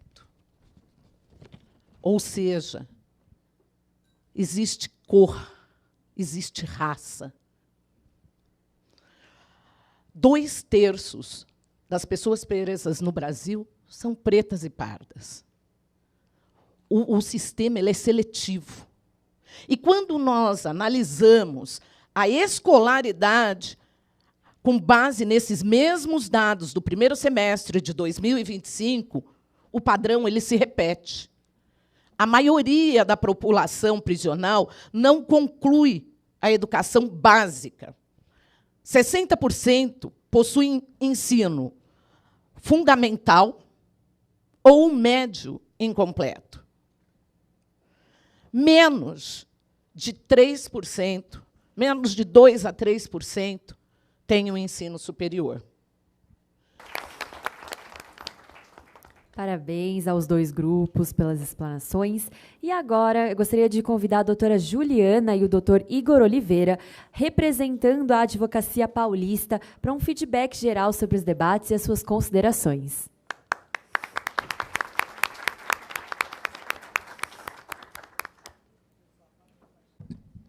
Boa tarde a todos. Uma felicidade imensa estar aqui com os senhores. Muito conteúdo rico. Antes de mais nada, quero cumprimentar a todos da mesa, faço na pessoa da professora Ravena, minha amiga de labuta, estamos todos os dias.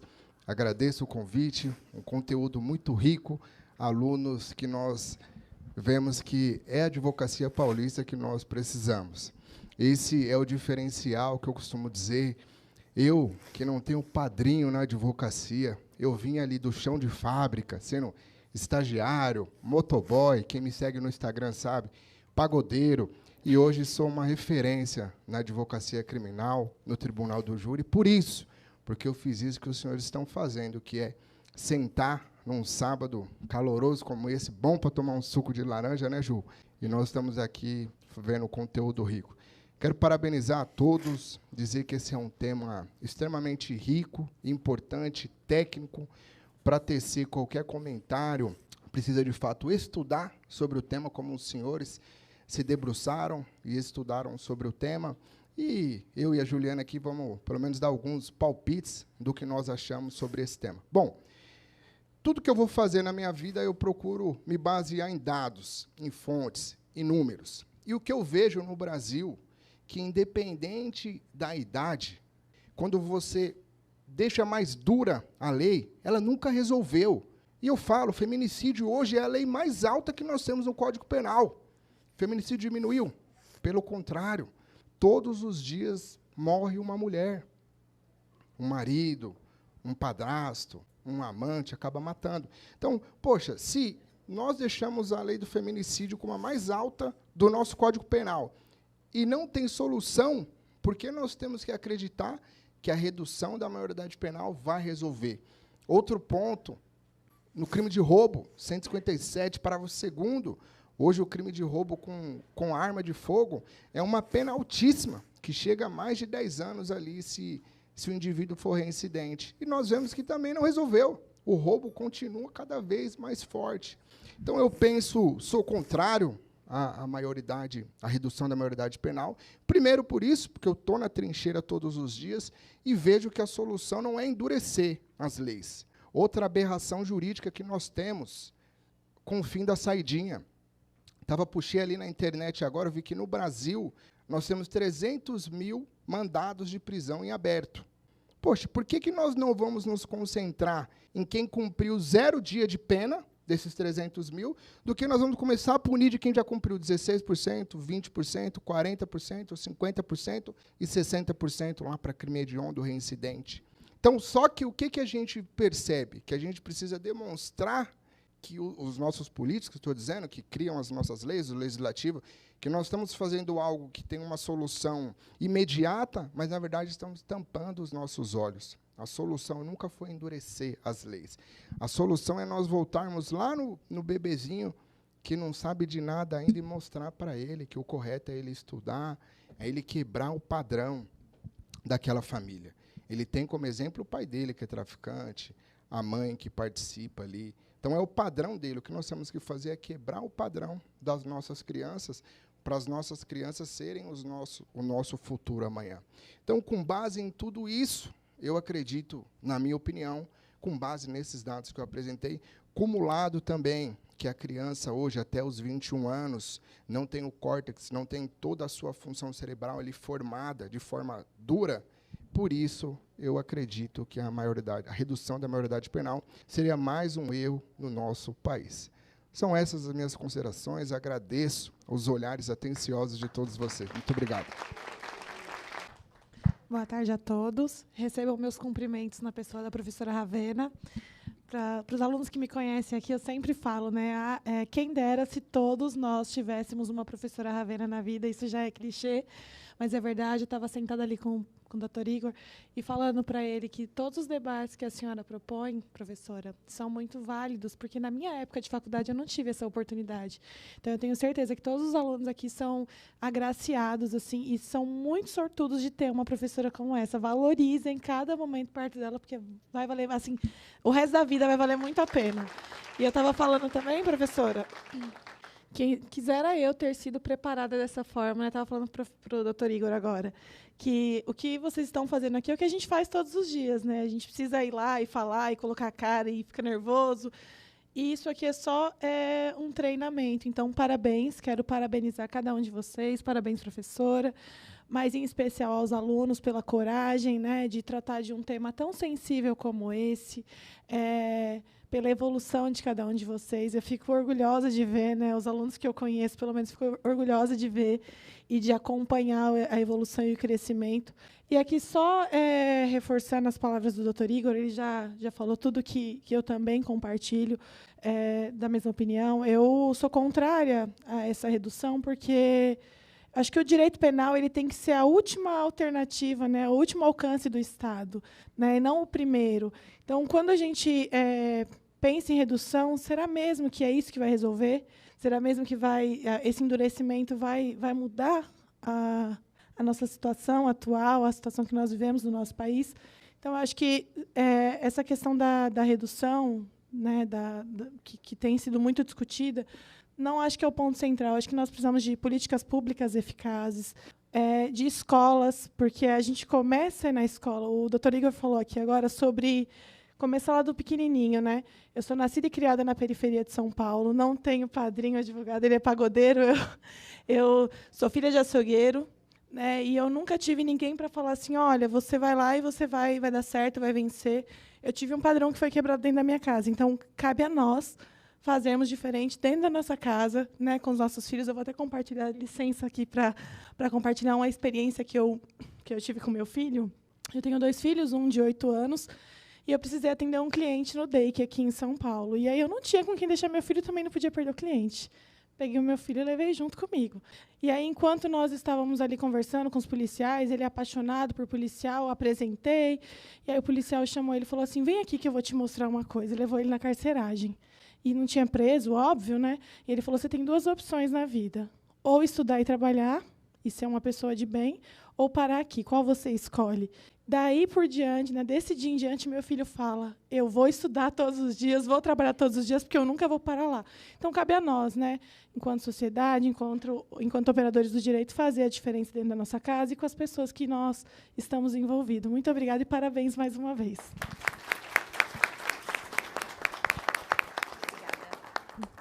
Ali. Okay? E agora eu passo a palavra para o professor Antônio para uma avaliação acadêmica sobre o evento. Pessoal, ensinava Foucault. Depois vai ter sorteio de livro, só para eu saber. Depois esse livro vai estar aqui disponível para sorteio, tá? O livro do professor Antônio, Sociologia Geral e Jurídica. Por que eu trouxe esse livro hoje? Porque Foucault nos ensinou algumas coisas. Por exemplo, que o sistema penal ele acaba incidindo de forma seletiva, atingindo de maneira mais intensa jovens, pobres e periféricos. Eu não vou ficar aqui redundante e repetindo tudo o que foi falado aqui, mas eu acho que aqui reside um ponto muito importante da nossa reflexão e algumas coisas que eu anotei aqui. O mesmo Estado que falha em garantir direitos fundamentais como educação, saúde, oportunidades, cultura, esse mesmo Estado que eu falei lá no começo do pai ausente, o pai que só quer bater, ele não está do seu lado a hora que você precisa dele, mas na hora de te punir ele está lá. Então, esse Estado que não deu oportunidade, que não deu cultura, que não deu educação, que não deu saúde, que não deu nada, ele não pode ter como resposta principal punir mais cedo, antecipar a punição. Ah, eu puni o velho, agora eu vou punir mais... Com uma resposta casual para a sociedade, para os datenistas de plantão, né? Como já alertava o Cesare Beccaria, dos delitos e das penas, não é o aumento das penas, nem o endurecimento precoce do sistema penal que tornam a justiça mais eficaz. O que realmente importa é a certeza da punição, com respeito, obviamente, às garantias legais, com garantia do nosso império constitucional. Por isso, a redução da maioridade penal pode até gerar uma sensação imediata de resposta para a nossa sociedade do TikTok, que quer uma resposta rápida, mas corre o risco de ampliar um sistema já seletivo, um sistema estrutural, sem enfrentar as verdadeiras causas. Talvez o caminho mais consistente seja outro, pessoal. Mais escolas e menos presídios. Mais livros e menos armas. Mais investimento em educação, inclusão e políticas públicas. Porque uma sociedade que garante direitos na infância, você garante o direito da criança, você não precisa punir o adulto. A Constituição, nesse contexto, ela não deve ser vista aqui, eu como professor de direito constitucional, não deve ser vista como um obstáculo, mas ela deve ser vista como um guia que impede soluções simplistas, soluções imediatistas para problemas profundos, problemas estruturais, seculares da nossa sociedade. Quero abreviar a minha fala para parabenizar todos os estudantes da Faculdade Van Gogh que vêm aqui na Casa do Povo, no lugar de discussão, no lugar de reflexão, trazer um tema tão importante. Independente do lado A, do lado B, a nossa sociedade hoje está dividida numa polarização idiota. Todos nós somos povo. Nós temos que olhar para o mundo como povo. E parabéns a todos pela qualidade desse debate. E eu deixo aqui uma última reflexão, né? Punir mais cedo não significa necessariamente fazer justiça melhor. E para quem quiser aprofundar essa reflexão, para além do campo jurídico, né? Eu, como professor, como sociólogo, como historiador e como filósofo, eu queria recomendar um filme chamado Pichote, A Lei do Mais Fraco, que vai retratar de forma... Isso aqui surgiu no meio das nossas conversas aqui, tá, pessoal? Não veio nada programado. Mas esse filme ele vai retratar de forma bastante dura como que a ausência de políticas públicas na infância pode se transformar mais tarde numa questão penal. Filmes como Cidade de Deus mostram que a criminalidade juvenil, muitas vezes, elas nascem de contextos de exclusão e não das decisões individuais. Ninguém escolhe ser bandido, pessoal. A própria realidade do sistema prisional, retratada em obras como Carandiru. Acessem cultura, pessoal. Acessem cultura. Está sendo gravado, né? Eu não posso falar algumas coisas, porque vai ser gravado, vai ser usado contra mim no futuro, mas saiam do Brasil Paralelo, por favor. Mostra que prender mais não significa resolver problema. Se prender mais resolver esse problema, nosso país seria lindo. A própria música brasileira já denunciou isso há muito tempo. Diário de um Detento, dos Racionais MCs. Quem já ouviu aqui? Essa talvez seja importante lembrar. Eu estava lembrando aqui no meio da conversa, né? Cada detento uma mãe, cada detento uma crença. Por trás de cada número existe um ser humano, uma pessoa, uma história. E muitas vezes, atrás de uma história, existe uma ausência do Estado. O direito penal chega na última instância, ele chega no final, já estou finalizando. Mas eu preciso terminar isso. Mas o problema começa muito antes do direito penal. Licença, porque estão falando de menoridade penal. Eu morei a minha vida toda na periferia, e certa vez eu indo para o meu trabalho, eu tinha 16 anos. Não vou falar a data, porque mas eu compus um rap. Podem rir. Eu tinha 16 anos. Não reparem. É a ideia de um menino de 16 anos. Há praticamente mais de 30 anos atrás. 3 décadas atrás. E ele dizia mais ou menos assim: mais um dia da semana, outra vez aqui estou. Os fatos não me enganam, aqui nada mudou. Entra ano e sai ano, mas aumenta a violência. Só a fome e a miséria, morte, sangue e violência. Aqui ninguém é feliz, aqui todos se enganam, pois seu time irá jogar no próximo fim de semana. Uma vida rotineira onde a morte é um gesto natural. De fome, de balo, de vício, sobreviver aqui é difícil. Beleza, fortuna, país tropical, os gringos estão de olho na reserva mineral, na fauna, na flora, Amazônia e Pantanal, e a gente espera eles preparando o carnaval, fazendo recepção nos hotéis de Natal. Prostituir nossas crianças é a garantia do mingau. Eu não quero mais assistir porque eu sei que é irreal. Não quero ser limitado e aceitar feito animal, sem alienação, sem lavagem cerebral. Eu quero a periferia como cartão postal da violência e da cocaína.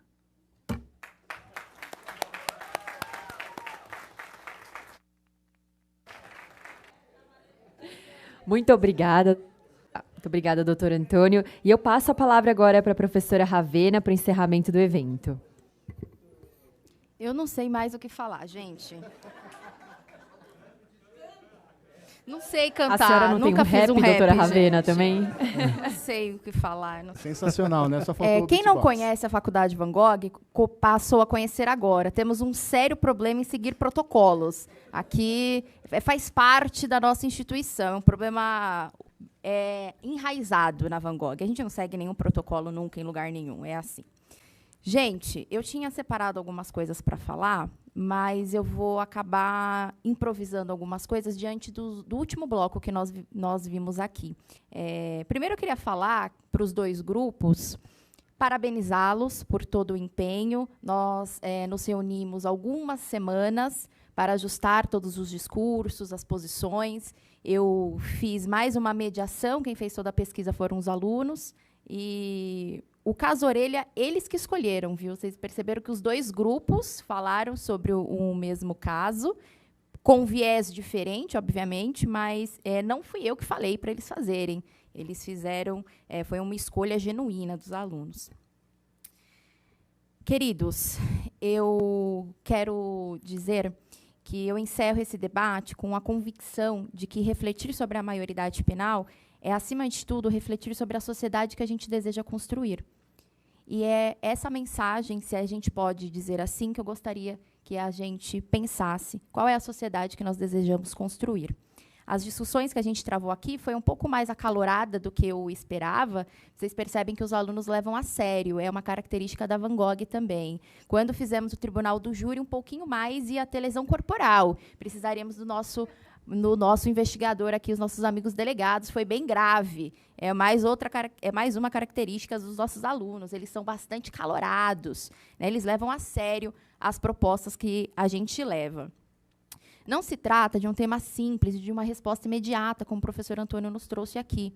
Como o professor Diego também mencionou isso no tempo dele. É um tema que vai envolver aspectos jurídicos, sociais e principalmente humanos do ponto de vista dos direitos fundamentais. Esse encontro ainda pôde nos proporcionar o exercício do pensamento crítico, o respeito às divergências e a compreensão de que o direito deve sempre dialogar com a realidade social. E eu aproveito aqui esse espaço democrático para agradecer à Câmara Municipal de São Paulo pela parceria, sempre parceiros da Faculdade Van Gogh, o que faço na pessoa do vereador Eliseu Gabriel, em reconhecimento ao seu trabalho em prol da educação, que hoje está aqui representado pelo assessor Marcos Fávora, que, ainda bem, é um grande amigo meu. A Faculdade Van Gogh, na pessoa do professor Antônio, pelo apoio institucional e pelo compromisso com o ensino jurídico de qualidade, todos os projetos que eu levo até a faculdade, eu sempre sou muito bem recebida e acolhida. E, claro, aos protagonistas desse evento, que são os meus alunos, com muito orgulho eu os digo parabéns. Parabéns. Dedicados, comprometidos, atentos. Quando eu levei essa proposta para o debate, inicialmente era um tema menos acalorado, porque eu os conheço, era um tema mais tranquilo, não quiseram, fizeram sugestões de outros temas, e aqui estamos debatendo esse tema, que é muito importante, mas também é um tema muito difícil, porque a solução não é fácil. Não temos uma solução simples. Houve adesão imediata logo que eu trouxe esse projeto, houve uma adesão imediata dos alunos, e esse espírito aguerrido que a Faculdade Van Gogh tem, representado por esses alunos, é o que faz eventos como esse acontecerem. Então, meu muito obrigada a todos vocês, aos alunos e professores da Unimais, da Uninove, da Unip, acho que temos do Mackenzie também. Muito obrigada pela presença de todos. Se eu deixei alguma faculdade, sintam-se abraçados da mesma maneira.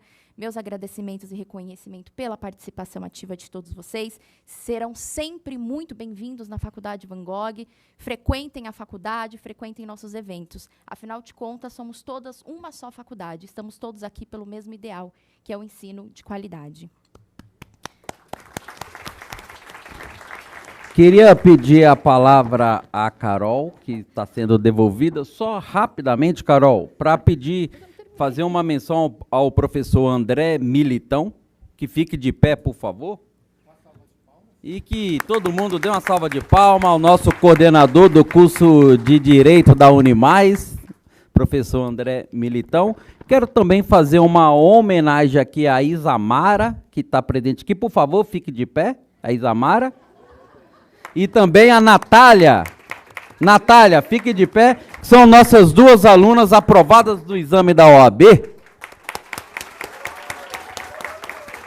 E é isso doutora agora. Doutora Isamara e doutora Natália, nossas alunas que são advogadas agora. Vamos lá, professor Militão, muito obrigada pelo apoio, divulgou bastante nosso evento, pelo apoio institucional e pela parceria de sempre. O senhor é sempre muito bem-vindo na Van Gogh, a Van Gogh também é do senhor, muito obrigada. Professora Juliana, professora da nossa casa, muito obrigada pela parceria, pelo comparecimento e pelo apoio. Os alunos faltaram algumas aulas ordinárias para estar nos ensaios, então agradeço a todos os professores imensamente. E aqui aos meus queridos e muito amigos convidados, professor Iracema, que compõe a mesa conosco, professor Igor, professora Juliana, 3 grandes advogados e que eu tenho a honra de chamar de amigos. Muito obrigada pela presença e pelo apoio também. E, por fim, eu queria dizer que gostaria que a gente levasse essas reflexões que nós fizemos aqui hoje, que foram construídas com base jurídica, social, constitucional, principalmente, para que a gente possa pensar um mundo mais consciente, técnico e comprometido com a justiça. Eu vou devolver a palavra e vou agradecer mais uma vez. Obrigada.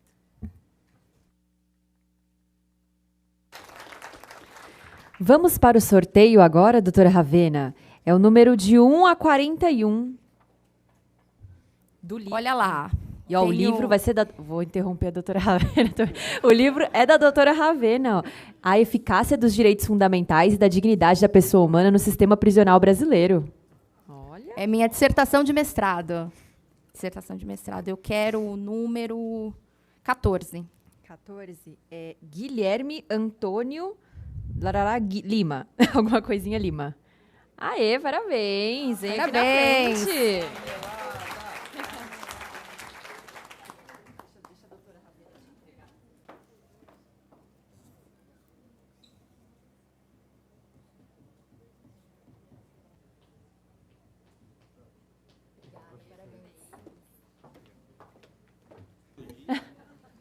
Então, vamos lá. Número de 1 a 41, então. Quem vai escolher? Doutor Antônio? Qual é o último? Não, mas eu vou pro número da perfeição. 7. 7. É Mônica Lisboa. Ah! Pela ordem, a Mônica já tem o livro. Ih, Mônica. Ai, desculpa. Aí, tá vendo como seguir o protocolo é importante? É muito importante a liturgia. Parabéns. Cadê? Vamos tirar uma fotinho?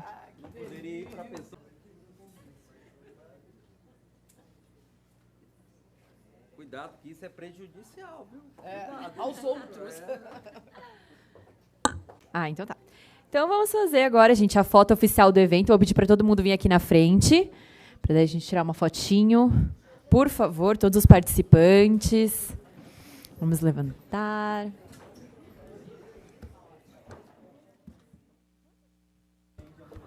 O pessoal que está sentado aí, vamos levantar para tirar uma foto aqui bonita. Da foto oficial da Faculdade Van Gogh, por favor, a gente faz questão. Por favor. Um pouquinho mais para esse lado. Um pouquinho mais à esquerda, gente, por favor. Pode juntar aqui no meio, ó. O pessoal que está aqui pode ir lá para o outro lado. Um pouquinho mais à esquerda. Aí.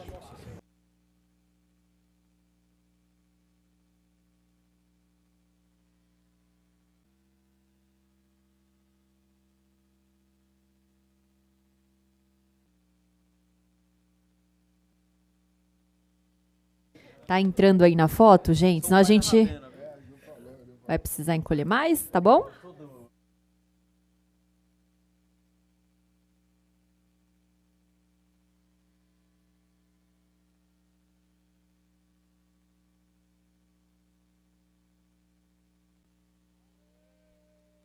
Aqui da Faculdade Van Gogh, mais uma vez.